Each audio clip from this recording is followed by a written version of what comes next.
మనం రోజు చూసే పెట్రోల్ డీజిల్ కార్లు వందలాది విడిభాగాలతో కూడిన పెద్ద ఇంజిన్ ఉంటుంది కదా. కానీ ఎలక్ట్రిక్ కార్లు అసలు ఇంజినే ఉండదు, సైలెన్సర్ కూడా ఉండదు, పప్పు కూడా రాదు. అయినా సరే ఇవి ఎలా పనిచేస్తాయి? సాధారణంగా ఫోన్ ఛార్జింగ్ లో నడిచి కార్లు వెనుకున్న టెక్నాలజీ ఏంటో ఈ వీడియోలో సరళంగా తెలుసుకుందాం. Welcome back to my channel.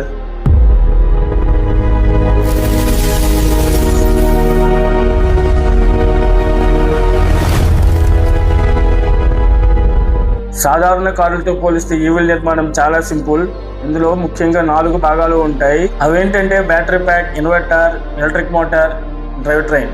మొదటిగా బ్యాటరీ ప్యాక్. ఇది కారు కింద భాగంలో ఉండే చాలా పెద్ద బ్యాటరీ. ఇది మనం వాడుతున్న పోనీ బ్యాటరీ లాగానే డైరెక్ట్ కరెంట్ రూపంలో పవర్ ని స్టోర్ చేస్తుంది. సెకండ్ది ఇన్వర్టర్. ఇది బ్యాటరీలోని డైరెక్ట్ కరెంట్ ని ఆల్టర్నేటింగ్ కరెంట్ లా మారుస్తుంది. Third one electric motor. Generate అయిన పవర్ ఎనర్జీతో కారు యొక్క వీల్స్ ని తిప్పుతుంది. Fourth one drive train. ఇది మనం రెగ్యులర్ గా వాడే కార్ లాగా గేర్లు ఉండవు.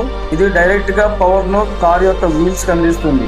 ఇప్పుడు ఈ కార్ ఎలా పనిచేస్తుందో చూద్దాం. మీరు కార్ లో యాక్సిలేటర్ నొక్కిన వెంటనే సిగ్నల్ ఇన్వర్టర్ కి వెళ్తుంది. ఇన్వర్టర్ బ్యాటరీ నుండి ఎలక్ట్రిక్ పవర్ తీసుకొని మోటార్ కి పంపుతుంది. మీరు ఎంత ఎక్కువ యాక్సిలేటర్ నొక్కితే అంత ఎక్కువ పవర్ మోటార్లోకి వెళ్ళి కారు యొక్క వేగం పెరుగుతుంది. మరి ఇందులో గేర్లు ఎందుకు ఉండవు? పెట్రోల్ లేదా డీజిల్ వెహికల్స్ వేగం పెరగడానికి చాలా రకాల గేర్లు ఉంటాయి కదా. పెట్రోల్ లేదా డీజిల్ వెహికల్స్ వేగం పెరగడానికి గేర్లు కావాలి. కానీ ఎలక్ట్రిక్ మోటార్ కి ఇన్స్టెంట్ మోటార్ అంటే తక్షణ వేగం ఉంటుంది. అంటే మీరు స్టార్ట్ చేసే క్షణంలోనే పూర్తి పవర్ దానికి వస్తుంది. అందుకే ఈ వెహికల్లో first gear, second gear, third gear అని గేర్లు మార్చాల్సిన అవసరం లేకుండా ఒక స్పీడ్ మోడ్తోనే కార్ను సులభంగా నడపవచ్చు. ఇప్పుడు ఎలక్ట్రిక్ వెహికల్లో ఉండే ఒక మ్యాజిక్ ఫీచర్ గురించి తెలుసుకుందాం. ఇది ఎలక్ట్రిక్ వెహికల్లో ఉండే అత్యంత ఇంట్రెస్టింగ్ ఫీచర్. దీన్ని రీజనరేటివ్ బ్రేకింగ్ అంటారు. సాధారణ వెహికల్లో బ్రేక్ వేస్తే హీట్ రూపంలో ఎనర్జీ వేస్ట్ అయిపోతుంది కదా. కానీ ఎలక్ట్రిక్ వెహికల్ మీరు బ్రేక్ వేసినప్పుడు లేదా యాక్సిలేటర్ పైన కాలు తీసినప్పుడు లోపల ఉండే ఎలక్ట్రిక్ మోటార్ ఉల్టాగా పనిచేసి అది ఒక జనరేటర్ లా మారుతుంది. ఆ సమయంలో కారు కలగడం వల్ల వచ్చే ఎనర్జీని మళ్ళీ ఎలక్ట్రిక్ ఎనర్జీగా మార్చి బ్యాటరీని ఛార్జ్ చేస్తుంది.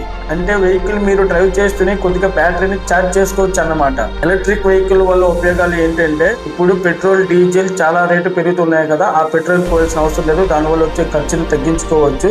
సెకండ్, సౌండ్, స్మోక్ వల్ల వచ్చే కాలుష్యం తగ్గుతుంది. ఎలక్ట్రిక్ వెహికల్ వాడటం వల్ల మెయింటెనెన్స్ మీకు చాలా తగ్గుతుంది. అయితే ఎలక్ట్రిక్ వెహికల్ వాడటం వల్ల కొన్ని ఛాలెంజెస్ కూడా ఉన్నాయి.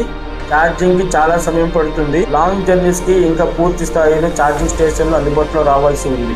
సో చూసారు కదా ఎలక్ట్రిక్ వెహికల్స్ ఎంత సింపుల్ గా, ఎంత టెక్నాలజీతో పనిచేస్తున్నాయో.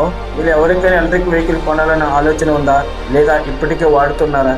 అయితే మీ అభిప్రాయాన్ని కామెంట్స్ రూపంలో చెప్పండి. ఈ వీడియో మీకు నచ్చితే లైక్ చేయండి, మీ ఫ్రెండ్స్ తో షేర్ చేయండి. మరిన్ని ఇంట్రెస్టింగ్ టెక్ వీడియోల కోసం మా టీఎంటీ క్వాలిటీ టెక్ ఛానల్ ని సబ్స్క్రైబ్ చేయండి. రేపు మరొక ఇంట్రెస్టింగ్ వీడియోతో మళ్ళీ వస్తా.